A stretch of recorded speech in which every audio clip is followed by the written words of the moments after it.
I am back. Gaming and Esports Sundays with Shri is back. I know you guys have waited a while, and I'm really sorry about going AWOL. I had some personal stuff to deal with, and then, of course, this video also to edit because it's a little bit special. Why? You'll find out soon. So, what is episode 5 gonna talk about? I'm sure you might have seen my Instagram reels or my videos. I happen to have a chance to go to Sky Esports SCS LAN event in Chennai. And if you haven't yet read my article about the coverage of that particular event, you might as well read now. Link is in the bio or in the comments.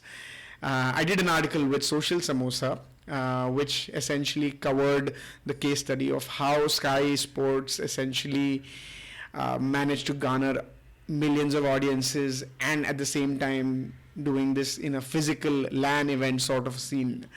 So today's episode is very special because at the end of my talk, you will get to hear an audio bite of a conversation of me and Piyush Kumar, the CEO of Router Esports. They were, of course, the partners for that particular event as Router has bought media rights of Sky Esports. So yeah, I happened to chat with him on a Zoom call, and while of course I'm not launching the video, you might want to hear the audio bites at the end of this particular talk. Alright, before I begin my talk today, I also want to give a shout out to the BGMI community, and I know there are a lot of things happening as I'm recording this video. Craftown has released its statement that they are working with the government of India to fix things, and I really pray and hope that it gets fixed. Stay strong, community. We are all together in this. Coming back to my coverage of the Sky Esports event. If you are a reader, then definitely check the link in the bio and in the comments also, and do read that article. I'll sort of sum it up here in this video as well. I mean, ever since I've started this series, you guys know I've always said this: I am a gamer forever, right? And that is something which is very interesting because when I've attended LAN events way back in the past, when I used to run a gaming cafe, there were some gaming events back then, but not as many and not as exciting and glamorous and sort of televised in the sense on YouTube and on Router on the streaming channel.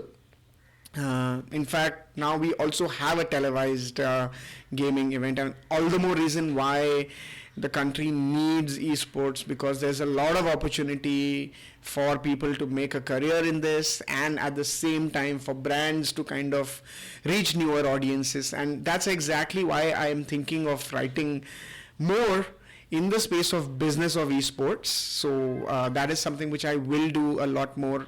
And this Social Samosa article, since they are into advertising and a lot of brands read Social Samosa, and that's exactly why I covered this article there, and that's why I'm also focusing on the business angle of gaming and esports rather than just the gaming. I'm very much into PC gaming. I've tried my hands at mobile gaming, but this event was a PC gaming event, Valorant, and that's what we covered. So before I get into the details, I did have an interaction with Shiva, the CEO of Sky Esports, and there are some very interesting stats that you might get out of this article and the video that I'm talking about. But before I get into that, let me give you a little context in terms of why gaming and esports became so popular and how Sky Esports has sort of revolutionized it, or rather brought a huge steam to, no pun intended, to this community, especially Valorant, and many other actual events that happened right from the pandemic when it started. In fact, Sky Sports was founded in 2018, and they've been building a lot of IPs, and essentially their goal was to strengthen this esports ecosystem of the country. And he, of course, identified that esports was growing. The growth was focused only in tier 1 cities, but they have plans to kind of grow it beyond just tier 1 cities and take esports to the regional markets and target the grassroots of the country. That's exactly what it was. In fact, from the stats that Shiva gave me and his team, Wasif specifically, we essentially got to know about their viewership in 2021. I kid you not, it is huge. They've had a total viewership of over 100 plus million, 5.5 million highest single day viewership that they've had, and essentially there have been over 280,000 plus players that have participated, all right, and there's huge in terms of just prize pools. If you're talking about over 1.6 crore prize pool is what this was just their year in review in the 2021 phase, right? That's exactly how they did, and they hosted a bunch of games. But I'm a big fan of Valorant, CS:GO, Dota. All of these are PC games, but they have a lot of other games that they've hosted, like Free Fire, the BGMI, of course, and there's a ton of these games that they've been hosting. So that's how they've sort of become a large company which essentially is targeting audiences across the country to kind of adopt and be like, there are so many people who are fans of this esport, whether it's PC or whether it's mobile. There's definitely a lot of audiences that will enjoy these games, watching other people play. That's in fact what Router is also, their business model is also from that standpoint, where people love watching streams. There are content creators, there are folks who are playing some amazing games, and you just, even if you are a player, you would also want to watch and learn from other players. And that's exactly where Router comes in, right? A streaming platform which is essentially bringing the games to people to watch and helping create a platform for content creators, gamers. I could even start a Router channel of mine, and if I'm good at my game and good at creating content which people want to consume, people spend just hours and hours watching content. And I've been one of those guys ever since Valorant launched. Ever since the pandemic hit, I've just been glued to YouTube and streaming platforms like Router, where I've been watching different games in different points in time, watching tournaments, watching teams succeed, rooting for teams, and so on and so forth, right? But the funny thing is, when they started Sky Sports, from having a 4.1 million views in July 2020, they have now crossed about 142 million views on YouTube. That's why it is huge, all right? There's a niche audience, and in fact, if you watch the video and listen to the sound bites that Piyush talks about, he will tell you that this audience is, while niche, it's a repeat audience, and it's a very engaged audience. So if you are a brand, or if you are a tournament organizer, or if you are anyone who is showcasing esports and showcasing gaming, then you have a loyal audience, and they are essentially always going to come back and keep watching. And that's why brands have a good opportunity to kind of get into targeting this audience, especially from the age of anywhere, to me it's anywhere between 13 to 25 or 35 or even more. But anyway, so Sky Sports hosted this particular event, considering now that the rules for the lockdown and the pandemic have been lax. So they did, one of the events I attended was Mumbai, which was also a LAN event. That was a standalone individual tournament, which was amazing in terms of audience participation. But this tournament, which I went to Chennai and which I covered in this article, was more inclined towards India's gateway to go to the Asia Pacific challengers for this particular sport, in terms of getting an opportunity to represent India, and with the hopes of qualifying even beyond India to represent rather Asia, to go and represent on a global stage. While of course there's a long way for that. Fun fact, and most of you guys who follow the sport know this, a team from Singapore, Paper X, they went all the way to the global stage in terms of achieving their stardom, and gave a very, very good fight, and a close one at that, to a team from Europe, EMEA. And so yes, Asia Pacific is on the rise, and that's exactly what this tournament, or specifically Sky Sports theme was, South Asia Arise. while it's South Asia, but yeah, I think people are, aspiring to be like Paper X, which is a Southeast Asian team from Singapore. And a whole lot of things are going to change. Maybe I'll do a video later, and you can always watch. A lot of content is out there about this sport. Valorant is taking the franchise route soon, so there's definitely a ton of videos and articles about it. News is yet to be awaited. I am rooting for my favorite team, Global Esports, which is the South Asian represent for this game to kind of go out there and get this. It'll be fun, there are tournaments across the world like the Premier League and so on and so forth in football and cricket and whatnot. A franchise model works very much like that. If that happens, then there'll be about 10 teams that will come. So, there'll be a lot more opportunity there. So, coming back to the Sky Esports event, the league, or rather the SCS championships that happened, I got to attend it, and it was essentially big in terms of of course, it was a gateway in terms of, for Indian teams to qualify, and that they did it. There was Global Esports and Enigma Gaming who qualified and represented India in APAC. In fact, Global Esports had a chance to even go to Singapore and play from Singapore, and they tried their hearts out. So did Enigma. But this particular event in itself was a great event from a brand perspective and from people watching this particular event. I mean, imagine there are about 1.4 billion folks in the country. 50% have internet penetration, but at the same time, out of these, there are so many people who are fan of gaming and this sport. And Sky Sports, in fact, had over 150 million impressions for this particular event, and total views, there were 10 million in terms of unique specific views. There were 8 countries who participated for this particular event. Eventually the LAN event was restricted to about, if I'm not mistaken, 6 teams that battled it out. I may be wrong, but at any given point in time, there was also about 30,000 concurrent views, people watching at the same time. These were broadcast in 6 different languages.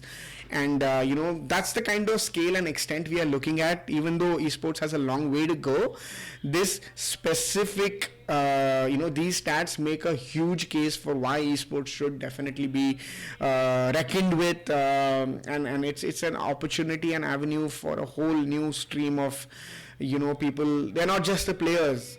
In fact, I'm hoping I'll get to talk a lot more as well as cover a lot of stuff on the fact that there is a lot more than just the players. This is a whole industry which has many people, building a career in this sport, whether it's content creation, whether it is, working as technicians at the back end, production, development. And Sky Esports did a great job at it. They had a whole setup. They did this, and Router, of course, did the whole streaming bit. People watched on the platform. There's some really good insights, actually, if you really think, this is something which is niche and not going to grow. It's already growing in the world. I don't see any reason why it shouldn't grow in the country with the highest population, among the highest population, so to speak.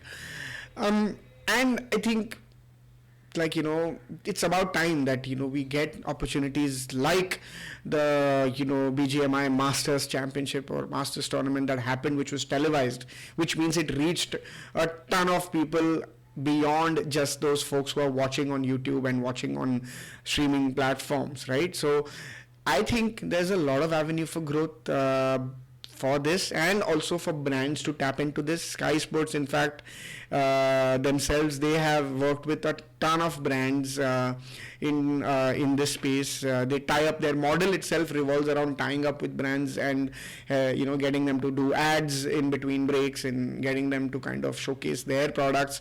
A lot of these products and a lot of brands in the space are now in the PC and electronics space, but there are brands like Gillette, and with this new tournament that was televised, we had Swiggy, Spotify, we had even one of the car companies, they were driving this event. They were the Hyundai was like the top sponsor for that particular event. So I think there's a lot of growth. It just needs a little bit of push, and a lot of it depends on not just the people in the industry, but also the viewers, and also uh, hoping there's government support. Like the Asian Games has esport as an official recognized um, opportunity, right? So I think there's a lot of opportunity for growth. But hey, why don't I just let Piyush talk about it in my audio bite that'll come after this? And just a quick heads up before I wrap up, I'm probably going to be in Bangalore. Another very interesting thing is happening on the 12th, 13th, and 14th in Bangalore. The Esports Club has this event called the TEC Arena, which is not just a gaming event or just they have a LAN event for Valorant. That is exciting, and I'm going to be there because it's LAN, right? It's Valorant, so I have to be there. But also, it's sort of, like Comic Con, where you'll have cosplay, where you'll have people coming and brands showcasing their products. It's like a big festival from what I've read and known. I'm going to get in touch with them and talk to them as well and see what I could do. I might just do another article which covers and showcases this esports event or a festival as they call it. So yeah, stay tuned for more updates on that. And right up next is Piyush Kumar, founder and CEO of Router. You get to listen to him, my conversation, some really exciting insights. Hope you enjoy that, and I'll see you on the next episode of Sundays with Srini. The first question I had was, how do you think your association with LAN events like these, the ones Sky Sports, the Souvenir Cup, and also the SCS tournament, which we did on LAN in Chennai, how do you think these kind of events increase more awareness and growth for the esports and gaming industry? And, how does Router play a part in helping, grow the ecosystem this way as well? Okay, so I think first and foremost, we strategically went ahead and did a partnership with Sky Sports because we strongly believe that their content and their overall production and the way they organize the tournament was pretty much at par with anything best that one can get in Asia. As far as LAN events goes, see, I think besides few LAN events which used to happen before pandemic, the market or the esports audience in India haven't really seen anything in a much more matured way, right? So even for us at Router, it was a very interesting experience because we wanted to see how this will turn out. It was obviously with less audience. It wasn't zero audience, but it was less audience. And I think the real impact of LAN events will come once we start to open it up for people to walk in and observe it. But from a participation perspective, in terms of how real esports can get, why is it very close to a sports event, how reactions are real and in real time, and how opponents look at each other in terms of when they're competing, how the role of a caster in this entire process, the role of somebody like Router who's basically getting all the content, and our primary job, and I said this on the stage as well in the Souvenir Cup, that our primary job is to basically ensure that this great content reaches to millions of people, right? So the experience has been quite fantastic. I think it's only going to open up multiple opportunities, and any event does very well when it is a combination of offline and online. And I think LAN events are that window for the industry. So that's what I feel. And I think from the perspective of what can really change, once such event starts to hold up much larger audiences, probably in a larger auditorium or in a stadium or something, that is when the real change will come. Until then, for people who are viewing it, it's still very online.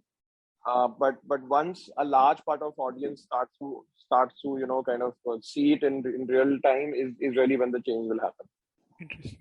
Do you think that's going to happen soon? I mean, of course, I know that things with COVID are a little bit, on the it's up and down. But what kind of timeline do you think for such large events to happen? And I know this has happened in the past pre-pandemic also to a certain extent. but the likes of majors and abroad, the tournaments that happen with such high 20,000 odd audiences, because there are Yeah, tournaments, sports tournaments which are higher, like cricket tournaments which have huge amount of audience, of course, because the following is there, and I'm pretty certain there is following for esports also. But like, what kind of timeline do you think for something substantially larger also to happen? I mean, numbers I can't compare. best. So yeah, no. So two things. First and foremost, I think you will see a large event with a large audience, and when I say large audience, maybe 1,000 plus people, probably in the third quarter of this year. Nice. I personally think one of these POs will definitely pull this off. And I think those 1,000 people per session, they are ready to come in. It will definitely depend on which city it is being hosted on, and it will depend on how strong is the lineup for people to come and sort of experience it. I don't think COVID is a deterrent anymore. Hmm. As you rightly said, most of the sports tournaments are happening as it is, and everything else is pretty much happening. Music concerts are happening. People are going for cinema. So there is no deterrent as such in that. The real challenge here is that can an esports tournament create that pull so that about 1,000, maybe going up to 2,000 people can come in. So I see the first event happening probably in the next quarter, if not next quarter, definitely within this year. I think for us to see a larger stadium-like environment where we have more than 5,000, maybe 10,000 people, it would require a lot of effort from everybody in the ecosystem to make people more and more aware about esports. Hmm. I don't think we have reached a stage where a 12, 13-year-old kid tells his parents that I'm going to watch an esports tournament in a stadium, and the parents will not have a surprise look. I think there's still a bit of a time to go for that, and that could have only happen. And that's where I feel that the Master Series, which is happening, Hmm. what Nodwin is doing there is Nodwin and Star Sports are doing is quite an excellent initiative because it's going mass. Nice. It's only good for the entire industry. Hmm. But yeah, I think a larger event with about 1,000 audience should happen very soon. Yeah, we are not too far. And how do you envision Router being part of something like this? And how will it help Router for strategically be participating in such events, which have No, like so for thousand us, audience? so for us, it's very simple. Our job is to take this content to first thousands of concurrent viewers and then maybe millions of concurrent viewers. That's our primary job in the ecosystem. We are the platform on which we make the demand and supply side of the businesses meet. Mhm. By demand, I mean all the esports fan. By supply, I mean the right content. Right. And at the end of the day, we are a technology company, right? We are a content company. So our job is to serve the content in the best of the way, make it very engaging for the audience, it very engaging for the people who are creating content, and ensure that it's served as good as what sports happens at this stage. So we will continue to invest in the right IPs in esports. Mhm. Uh, we have done a very long partnership with Sky Sports. We look forward to maybe working with them and executing all those plans that we have together. Um, but whether a tournament is happening in LAN or whether it is happening online, whether it is happening with 1,000 audience or whether it is happening with 25,000 audience, our job is to make it reach at least 20 to 100x of that audience, right? And that is where we come in. Uh, as broadcasters, our job when the LAN tournaments will happen will be very specific to capture the audience reaction. What makes sports interesting is that it's not just what happens within the field, it is also what happens on the stands. And that is what broadcasters capture very well. And I think from our perspective, that is what we love to do. Super. So, I mean, whatever I saw in both the tournaments in Chennai and Bombay, I think the kind of, cheering that was happening from the teams and the way their fans were there and all of that is quite amazing. Once we see that at large, so that is where we are. Yeah. I think we have a very important role to play in this entire ecosystem, but it is very important that everybody works together to make it happen and not Sure. just a tournament organizer or somebody. Makes sense. Makes sense. Actually, I'm thinking this whole thing should be set up as a podcast for later. Anytime. Yeah. For the sake of time, I think you answered my second question, sort of why you chose Sky Sports and got the media rights. So that's already answered. Thank that saves us some time. Just one question, and we could wrap up for this particular bite. One thing which I am also working on is to encourage. So what I want to do, of course, is write these articles, make these content pieces to help brands, because I come from the advertising space. Brands understand that, hey, this is a great market to participate, and these are not just the brands which are in computing, like the ones which sell accessories, electronics, or services, essentially, which involve people to kind of participate in gaming and esports. Larger outside sponsors, which I think is happening with I saw the the PUBG, rather BGMI event. So, quick question though, what do you think brands beyond gaming and esports ecosystem, if they were to approach, what kind of message would you give to them, as to why it helps, because it's of course growing ecosystem. Everybody is touting that it to be a big industry, but still we see a lot more brands to participate. So, what suggestion would you think they should get No, into? so first and foremost, see, here is my reading. We are already seeing large number of brands wanting to get into gaming and esports. Mm-hmm. See, at this stage, Router is the only platform that is monetizing this content, and we have more than 100 brands who are advertising on Router every month. Okay, it ranges from an Intel, which started few days back, to gaming brands, to all the apps, all the digital brands in India. Mm-hmm. So, my message or my and my view on this is very simple, that gaming and esports offers an audience which is very unique. Okay, these are 10 to 12-year olds going up to 25 years old, which is pretty much like 75% of the audience. And this audience, if there is one medium on which they have the highest stickiness, it is gaming. Mm-hmm. They may be on Instagram, they may be watching shows here and there on Netflix, or they must be doing something on television.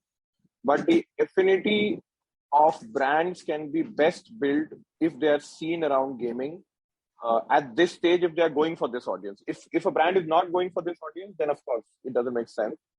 But what I've also seen is that pretty much all brands are targeting this young audience uh, because everybody is moving digital, and as brands and the categories move digital, they will need people who have a higher adoption than people who will take it slow on adoption. Say, for example, insurance, say, for example, EV, say, for example, the entire crypto market, or for that matter, anything, right? They would always understand that even if these people don't have the right spending power, they are the biggest influencer in their households. And if they understand something very well, then they can convert and bring more users to their brand. So it's very simple, that if this is how brands are thinking, if they believe that a 10 to 25-year-old is very key to their scheme of things, then they have no other place to go other than gaming and esports. And all I can tell you from my experience, because I also double up as somebody who works with my revenue team to get to meet brands, pitch to brands, to each, and I can talk about each and every kind of brand. We strongly believe that the time is here. Everybody is considering gaming. Pretty much everybody is considering gaming. You may or may not see them right now around esports and gaming, but give it a quarter and you'll see everybody lined up here. And you're right that Master Series is one great example where we saw Swiggy and multiple other such brands. And in fact, the new formats I saw of how while the game is happening, they're advertising and there are these cuts that they come. You don't have to have like a strategic, whatever, some sort of timeout and stuff and all do with these. Very good for format on audiences. Like, your audience can watch both, and it's permission, marketing sort of thing in a sense, not like in your face sort of, but yeah. That's right. No. So all of this will happen. Yeah. I mean, see, I was going through one of the LinkedIn posts where somebody was criticizing gaming, saying this is the worst thing happening to the society and all that. And somebody tagged me there and said, "Can you comment?" And I just said one thing. I said, while I can write an essay on this entire topic, I'll just say one thing, that 20 years back when we were growing up as kids, this is exactly how people used to talk about sports. And the world navigated through it. And today's sports is something that every kid is being pushed into. And there is Neeraj Chopras of the world, and there is pretty much everything in the world, right? People are consuming sports of all kinds. I said gaming may not take 20 years to get there, but within 5 years, people will understand that this is not something which is very bad for the society. This is how This is how entertainment is progressing. This is how entertainment will be in future. And whether you adapt to it or not, this is here to stay. So this is all that I'll say. And same goes for brands and everybody, right? You don't need to see it from a negative connotation. It's something which is happening around us. Nice. Good. I think yeah, that's a great point you make, because there are always in different stages of consumption of media, or for that matter, how society evolves. Newspapers will replace social mobiles and so on and so forth. And now we are moving into a different world altogether with metaverses and all that. That's a different story, of That's right. course. Great. Yeah, thanks. That's right. I think I'm done.